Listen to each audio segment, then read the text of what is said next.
now we're actually recording.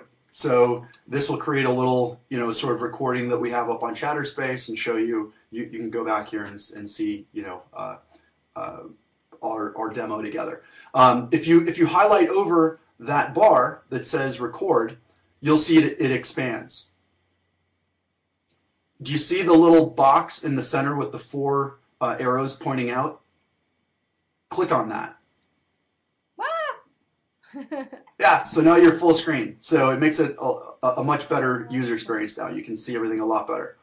And on the right side, go ahead. I know that you're the host because I'm in your space, right? Chris Correct. Host's space. Okay. Correct. And then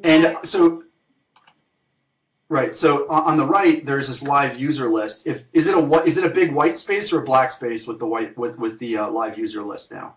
Black. On the right side for you. Black. Okay, black. So if that goes away, because it can go away to start showing a chat stream, all you would do is click on the black part and it'll pop back over. So you can see the chat stream. Anyway, so now you're in this full screen, and let's actually exit out of the full screen. So you can go to your keyboard and just hit the escape button, and that'll take you back to just regular. Okay, so now look below that record button. And actually, if you want to hit the record button, you can too. It'll just start recording. And then in order to save a recording, you click record once, and that starts recording everything. And then you click the button again when it says upload, and then it stops recording and it saves that video, and it'll save it to your page on Chattrspace. It'll also, if you attach your Facebook, which you attached Facebook, if you attach your Facebook, YouTube, and Twitter accounts to this, when you click upload, it will automatically blast to all those different networks that recording. So the purpose of that is to create these content avalanches across the internet with all the content that you're producing on your page. So not only can you record, but all your friends can record that are watching this, whether they're broadcasters or people that are just viewing it. The thing that's cool about that is now you're not just experiencing this, and the viewers aren't just experiencing this. All the viewers' friends are experiencing this as well, because they're able to see this after the fact on YouTube, on Twitter, on Facebook, etc.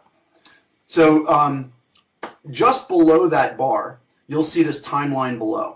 And it shows, there's a picture of you, there's a couple pictures of me. Basically what this is it's almost like a Twitter feed.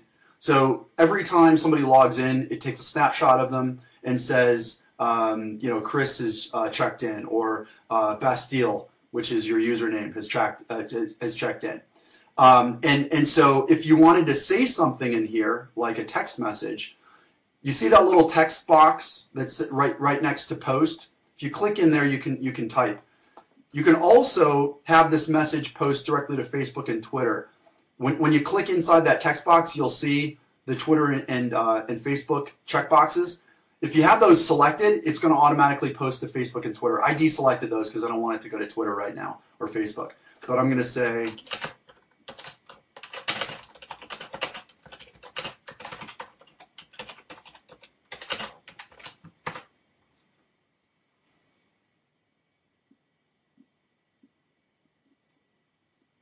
Okay, so I just posted a message. Can you see it below? Mm-hmm. Okay, so every time you post one of those messages, again, it takes a snapshot of yourself, so you can see who's doing these messages. And we'll have people that are viewers that are actually posting messages there and asking questions and stuff. So if you say, oh, hey, Chris has a really good question, let's bring him into the chat, okay, you'll go and pull him out of the live users and bring him directly in. So you're keeping an eye on who you're... Correct. Yep. Yep. Who's making, exactly, who's putting messages on and stuff. And so when you go to full screen, it'll have those messages scrolling on the right side. So where you saw live users, that will go away, and you'll have this scrolling text messaging there. So if you're in full screen mode, you can see that as well. Let me show you something else. Go ahead. Do you typically ask, so somebody may just want to chat and they don't want to become a live user? That's an option for them as well? Yeah, they don't have to accept, right, they don't have to accept coming in to be live. You're just sending them an invitation, they can decline it. So just because you invite somebody in doesn't mean that they have to come in and chat with you. And even if they do, they could have their web camera turned off, or they might not have a web camera at all, and they would just come in as their whatever their icon is, and they'd just be voice. Okay. So you don't have to join as video. I mean, obviously it's better if you're video, but you don't have to. And if they just came on as voice, the screen would just remain blank then for us? It would just have their icon. You know, like whatever, like my icon is a little guy playing lacrosse, myself playing lacrosse. It'd be whatever their icon is. Okay. And you can set that in the settings. So let me show you something else too. You can follow people on Chattrspace. So anytime, like if you follow me, anytime I'm on, it'll email you saying Chris is chatting in /Chris, or Chris is chatting in /Bastille or whatever. So the way to see that is hover your mouse over my face where I'm chatting here and double click on it, and it'll spin it around. You see that? Mm-hmm. And then follow. Okay, if you click follow, now you're following me. And I just clicked follow on you too, so now I'm following you. And if you double click again, go ahead. So that that puts it goes automatic to the email that I just logged in with, or yeah, which correct, is my Facebook right? Email. Exactly.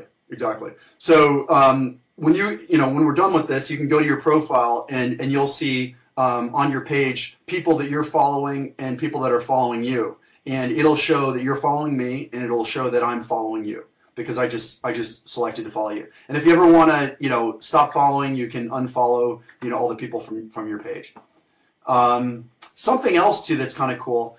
Right click on your own screen, and you'll see a little checkbox for a smile and for a heart. Go ahead and check the smile. I'll show you something kind of cool.